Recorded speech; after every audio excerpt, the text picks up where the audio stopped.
السلام علیکم، نئی ویڈیو میں خوش آمدید۔ بھارت کا پاکستان پر ایئر سٹرائک کا خدشہ، چین پاکستانی فوج کی ہلچل، کشمیر ایشو پھر طول پکڑنے لگا، بی جے پی پاگل ہو گئی۔ ویڈیو کی تفصیلات میں آگے بڑھنے سے پہلے ہماری ویڈیو کو لائک کرنے کے ساتھ ساتھ چینل کو سبسکرائب کر کے بیل آئیکن پر کلک کر دیں۔ ناظرین گرامی، تہلکہ خیز خبر سامنے آ رہی ہے کہ بھارت کا پاکستان پر ایئر سٹرائک کا بڑا خدشہ سامنے آ گیا ہے۔ چین اور پاکستانی فوج کی ہلچل نے پوری دنیا میں کوہرام مچا دیا۔ کشمیر ایشو پھر طول پکڑنے لگا، بی جے پی پاگل ہو چکی ہے۔ تفصیلات کے مطابق دیکھا جائے تو army chief general Qamar Javed Bajwa نے لائن آف کنٹرول اور اطراف کے علاقوں کا دورہ کیا۔ پاک فوج کے شعبہ تعلقات عامہ کے مطابق آرمی چیف کو ایل او سی کی صورتحال اور فارمیشن کی آپریشنل تیاریوں پر بریفنگ دی گئی۔ آئی ایس پی آر نے بتایا ہے کہ آرمی چیف نے چکوٹی سیکٹر میں کنٹرول لائن پر تعینات فوجیوں سے بات چیت کی ہے اور جوانوں کے ساتھ وقت گزارا ہے۔ آئی ایس پی آر کا کہنا تھا کہ آرمی چیف نے جوانوں کی جنگی تیاری اور بلند حوصلے کی تعریف کی۔ ایل او سی پہنچنے پر corps commander lieutenant general Sahir Shamshad Mirza نے آرمی چیف کا استقبال کیا۔ اس کے علاوہ الخالد ٹینک پاکستانی فوج کا نیا اور جدید ترین ٹینک ہے۔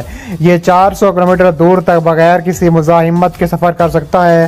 اس کے اندر ایک ایسا HP-1200 یوکرین کا بنایا گیا انتہائی جدید انجن نصب ہے۔ اس کے علاوہ دیکھا جا رہا ہے کہ انڈیا اور پاکستان کے زیر انتظام کشمیر کے مختلف سیکٹروں پر دونوں جانب سے گولہ باری اور شیلنگ کے واقعات کے بعد پاکستان اور بھارت نے ایک دوسرے پر لائن آف کنٹرول پر جنگ بندی کی خلاف ورزی کا الزام عائد کیا ہے، جبکہ اس کے باعث دونوں جانب متعدد افراد کے ہلاک ہونے اور زخمی ہونے کی اطلاعات موجود ہیں۔ پاکستانی فوج کے شعبہ تعلقات عامہ کی جانب سے جاری کردہ ایک بیان میں کہا گیا ہے کہ اطلاعات کے مطابق درمیانی شب انڈیا کے زیر انتظام کشمیر کے ضلع کپواڑہ میں وادی نیلم کی دوسری جانب انڈین فوج اور مقامی عسکریت پسندوں کے درمیان جھڑپ ہوئی تھی، جس میں انڈین فوج کے 4 فوجی ہلاک ہو گئے تھے۔ پاکستان کی فوج کی جانب سے جاری بیان میں الزام عائد کیا گیا کہ انڈین فوج نے اپنی عوام کے سامنے اس قسم کے خفت مٹانے کے لیے اس واقعے کی وجہ تلاش کرنے اور اس کا حل نکالنے کی بجائے ایل او سی پر سیز فائر کی خلاف ورزی کرتے ہوئے پاکستان کے زیر انتظام کشمیر کے متعدد علاقوں پر بھاری گولہ باری اور شیلنگ کا سلسلہ شروع کر دیا۔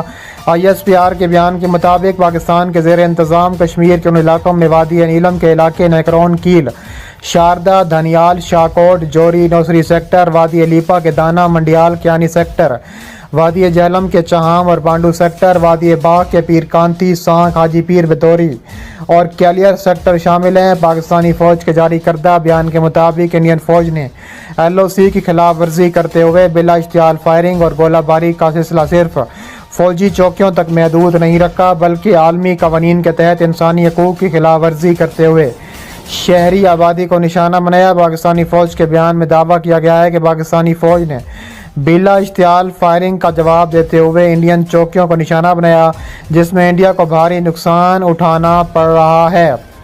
اس کے علاوہ پاک فوج کے شعبہ تعلقات عامہ کی جانب سے جاری کردہ بیان کے مطابق آرمی چیف باجوہ نے کور ہیڈ کوارٹر کا دورہ کیا۔ بیان کے مطابق آرمی چیف کو فارمیشن کی آپریشنل تیاریوں، تربیت، انتظامی امور پر تفصیلی بریفنگ دی گئی۔ آرمی چیف نے جوانوں کے مورال اور آپریشنل تیاریوں کو سراہا۔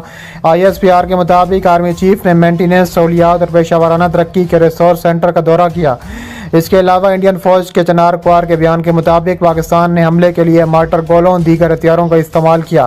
انڈین فوج نے الزام عائد کیا ہے کہ پاکستان نے جان بوجھ کر عام شہریوں کو نشانہ بنایا، جبکہ اس جھڑپ میں پاکستانی فوج کے انفراسٹرکچر کو بھاری نقصان پہنچانے کا دعویٰ کیا گیا۔ انڈین فوج کے عہدیداروں کے حوالے سے بتایا گیا ہے کہ پاکستان کی جانب سے کی جانے والی فائرنگ سے انڈیا کے زیر انتظام کشمیر کے علاقے اوڑی کے نمبالا سیکٹر میں 2 فوجی ہلاک ہوئے، جبکہ حاجی پیر سیکٹر میں بی ایس ایف کے ایک سب انسپکٹر کی موت ہو گئی۔ حاجی پیر سیکٹر میں ایک انڈین فوجی کی موت ہوئی ہے۔ انڈین فوج کے اداروں کے مطابق بارامولہ کے علاقے اوڑی کے کمال کو سیکٹر میں 2 شہری ہلاک ہوئے، جبکہ اوڑی کے حاجی پیر سیکٹر میں بالا کوٹ کے علاقے میں ایک خاتون کی موت ہوئی۔ انڈیا کے زیر انتظام کشمیر کے دارالحکومت سری نگر سے دفاع کے ترجمان راجیش کالیا نے بتایا ہے کہ فوج نے سرحد کے قریب کیران سیکٹر میں جنگ بندی کی خلاف ورزی کے دوران دراندازی کی سازش کو ناکام بنا دیا۔ انہوں نے کہا ہے کہ ہماری فوج نے شمالی کشمیر کے ضلع کپواڑہ میں کیران سیکٹر میں کچھ مشکوک نقل و حرکت دیکھی تھی۔ ہماری فوجی دستوں نے دراندازی کی اس کوشش کو ناکام بنا دیا۔